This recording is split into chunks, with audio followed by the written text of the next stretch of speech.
Grande festa ieri ad Agrigento per i 100 anni di nonna Francesca in Bergamo.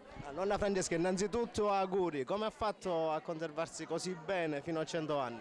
Con la grazia di Dio, avendo fede a Dio, il Signore aiuta. Nella sua abitazione agrigentina, figli, nipoti, pronipoti, parenti ed amici si sono stretti intorno all'Arzilla Signora per festeggiare insieme a lei il suo primo secolo di vita. Alla rara festa di compleanno non ha voluto mancare l'amministrazione comunale di Agrigento di Marco Zambuto, che nella persona dell'assessore comunale Rosalba Passarello ha omaggiato la nonnina con 100 rose rosse. L'amministrazione comunale di Agrigento non è voluta mancare al centenario di nonna Francesca in Bergamo. Intanto con grande piacere che ho portato il saluto e gli auguri del sindaco Marco Zambuto, perché oggi si festeggia questa arzilla vecchietta, simpaticissima, che con i suoi ricordi di bambina e i ricordi attuali ci ha lietato tutta una serata.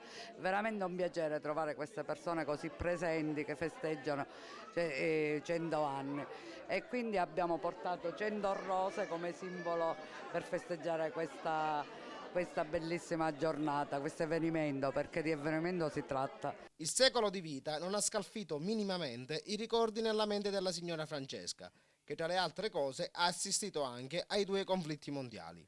La favarese Francesca in Bergamo si sposò a soli 15 anni con Niccolò Diumà. Dalla loro unione nacquero 5 figli, di cui 4 sono attualmente in vita. A che età si è sposata lei? A 15 anni, si aspettavano 15 anni, perché mi feci fidanzata a 14 anni, a me fecero fidanzati. Perciò, allora mia madre dice come fare, come non fare? Dice no, mia suocera dice no, aspettiamo, dice che fa 15 anni. E poi dice mesi più, mesi meno. Invece come arrivavo a 15 anni, mio marito cominciò a nascere i documenti, fece 15 anni e mi sposarono. Però grazie a Dio trovavo un bel marito, sia di viso, sia di carattere, sia di tutte cose. Una famiglia che mi adoravano a me. Dopo il matrimonio, la famiglia Diumà si trasferì a Palermo per motivi di lavoro, ma i ricordi della città natia sono rimasti in lei nonostante siano passati circa 85 anni dal suo trasferimento. Per andare alla montagnetta da dove si ci arriva? Da guardia.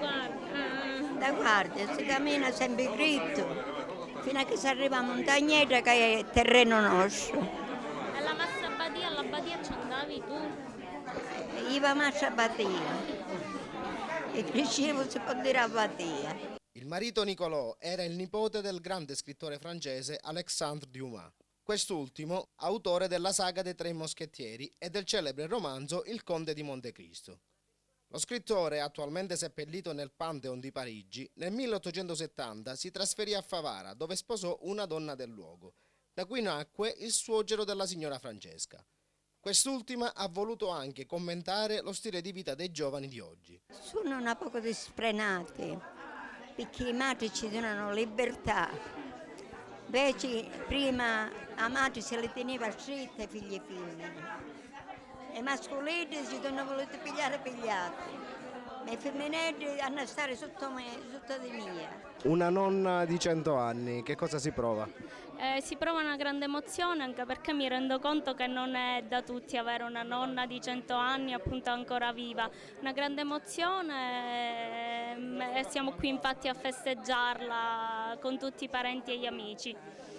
Poi da come si vede arriverà presto un nuovo nipotino per nonna Francesca. Eh sì, esattamente, è in arrivo un nuovo nipotino per nonna Francesca, lei tra l'altro non vede l'ora e quindi è molto contenta anche lei. È indubbiamente una nonna modello, una nonna che ha sempre trovato una nuova energia per svegliarsi la mattina nonostante spesso c'era poco da essere allegri, una nonna che ha dato l'esempio a noi tutti i nipoti, soprattutto per la sua appunto energia vitale, nonostante magari ci fossero delle ragioni, dei motivi anche per disperarsi, lei si è sempre data coraggio, è sempre andata avanti e grazie a questa sua forza adesso riesce a tagliare questo importantissimo traguardo.